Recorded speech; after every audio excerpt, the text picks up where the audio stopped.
Welcome to the Education Ferrari classes. Today we will be continuing with the chapter Cell.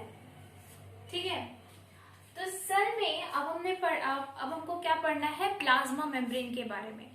तो जैसे कि वो word ही बता रहा है मेम्ब्रेन, हाँ, तो वो प्लाज्मा मेम्ब्रेन क्या है, मेम्ब्रेन है, कवरिंग है, किसी भी सेल की कवरिंग को हम प्लाज्मा मेम्ब्रेन कहते हैं या फिर उसको सेल मेम्ब्रेन भी कहते हैं। ठीक है, वो उसका डीलिमिटिंग स्ट्रक्चर है, मतलब वो मेम्ब्रेन है जो कि पूरे सेल को क्या करके रखा है, कवर करके रखा है। ठीक है, तो अब इसका स्ट्रक्चर जो है वो पहले हम देख लेते हैं। ये सिंगर और निकोलसन ने दिया था प्लाज्मा मेम्ब्रेन का स्ट्रक्चर। ये जो मैंने यहाँ पे डायग्राम शो किया है, ये एक्चुअली क्या है, प्लाज्मा मेम्ब्रेन का स्ट्रक्चर है। इसको फ्लूइड मोजाइक मॉडल बोलते हैं। ये वेल एक्सेप्टेड मॉडल है। वैसे तो बहुत सारे मॉडल दिए गए हैं प्लाज्मा मेम्ब्रेन को एक्सप्लेन करने के लिए, लेकिन जो well accepted, most accepted model जो है वो क्या है, फ्लूइड मोजाइक मॉडल है।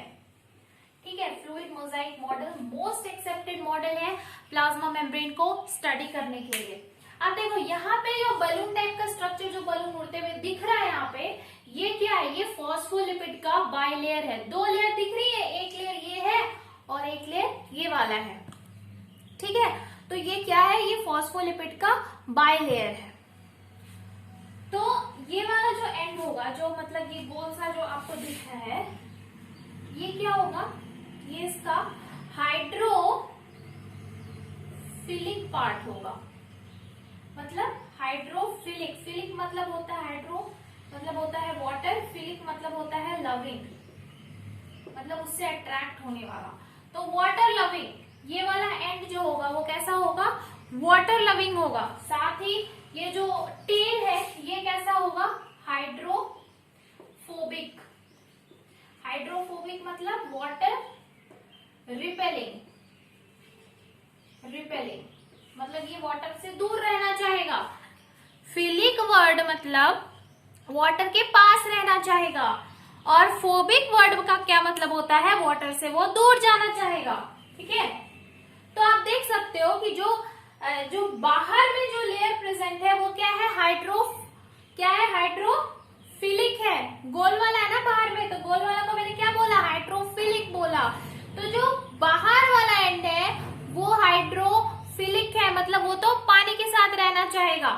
तो जैसे बाहर में, सेल के बाहर एक्वस एनवायरनमेंट ही तो होता है, पानी वाला एनवायरनमेंट होता है, प्लाज्मा होता है, तो प्लाज्मा में तो पानी होता है, मोस्टली वो पानी का ही बना हुआ होता है। तो ये वाला एंड तो पानी के पास रहेगा, मतलब एक्वस कंस्टिट्यूएंट्स के पास रहेगा, और अंदर वाला जो पार्ट है वो वाटर से दूर रहेगा। इसलिए ऐसा इसका स्ट्रक्चर है, क्योंकि ये फॉस्फोलिपिड से बना हुआ है। फॉस्फोलिपिड केमिकल्स होते हैं, बायोकेमिकल्स होते हैं, बायोमोलिक्यूल्स होते हैं, वो वैसे लिपिड होते हैं जिनमें फॉस्फोरस का प्रेजेंस होता है, इसलिए उनको क्या बोला हमने, फॉस्फोलिपिड बोला।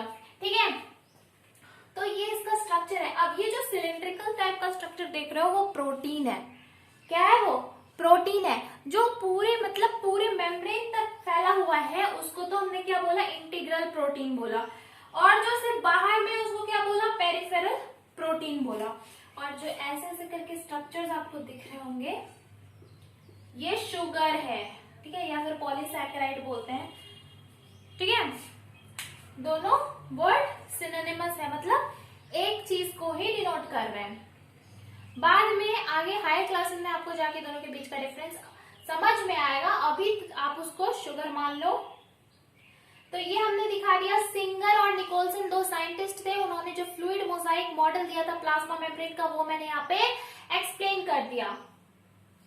अब हम समझेंगे दो प्रोसेस जो कि बहुत इंपॉर्टेंट है। ये दोनों काम किए जाते हैं इसके द्वारा, किसके द्वारा, प्लाज्मा मेम्ब्रेन के द्वारा। पहला है डिफ्यूजन और दूसरा है ऑस्मोसिस। तो चलो पहले हम डिफ्यूजन पढ़ते हैं। तो डिफ्यूजन क्या होता है, मान लो कि अगर मैंने इस रूम में एक अगरबत्ती जला दी, तो पूरे रूम में उसका जो सेंट है, उसका जो अरोमा है वो फैल जाएगा, पूरे रूम में उसकी गंध फैल जाएगी। अच्छा, हो सकता है दूसरे रूम में भी फैल जाए। तो वो जो फैल रहा है वो एयर में डिफ्यूज हो रहा है, उसके जो छोटे छोटे particles, micro particles, nano particles होंगे वो एयर में फैल रहा है। तो उसी प्रोसेस को क्या बोलते हैं? डिफ्यूजन।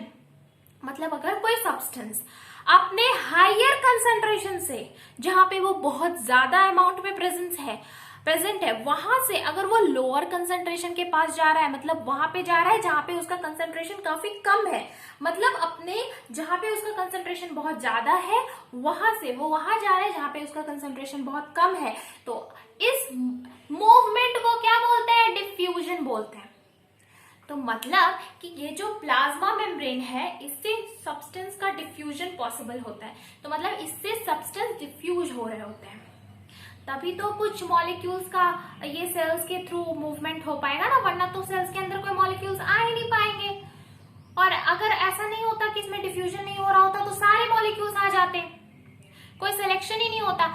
इसलिए जो प्लाज्मा मेम्ब्रेन होता है वो सेलेक्टिवली परमिएबल बोल सकते हैं या फिर सेमी परमिएबल बोल सकते हैं। मतलब कुछ सब्सटेंस को तो ये अंदर आने देगा, पर बाकी सब्सटेंस को ये बाहर में ही रोक देगा। ठीक है, so that is one of the characteristic of the plasma membrane, that it is semi permeable।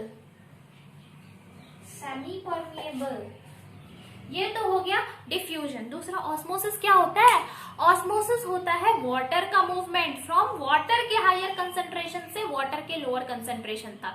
ठीक है, तो मगर अगर वाटर कहीं पे ज्यादा अमाउंट में प्रेजेंट है और कोई दूसरा सोल्यूशन है जिसमें हमने चीनी घोल के रखा है, चीनी घोल गया तो पानी का कंसेंट्रेशन तो कम हो जाएगा ना, क्योंकि चीनी का कंसेंट्रेशन बढ़ गया, पानी का कंसेंट्रेशन ऑटोमेटिकली कम हो गया, तो वो जो प्योर वाटर से उस चीनी के घोल तक वाटर का मूवमेंट होगा। मतलब जहां पे वाटर का कंसेंट्रेशन ज्यादा था वहां से जहां पे कंसेंट्रेशन वाटर का कम है वहां तक मूवमेंट होगा through a semi permeable membrane. ये मेम्ब्रेन मेंशन करना बहुत जरूरी होता है, तभी उसको हम ऑस्मोसिस कहेंगे। ठीक है, तो ऑस्मोसिस जब भी होगा वो एक मेम्ब्रेन के थ्रू होगा। ठीक है, तो ये हो गया हमारा डिफ्यूजन और ऑस्मोसिस। तो ये हो गया हमारा प्लाज्मा मेम्ब्रेन। नेक्स्ट वीडियो में हम सेल वॉल के बारे में डिस्कस करेंगे, तो please visit my next video and please subscribe my channel education Ferrari. Thank you and stay happy. Bye.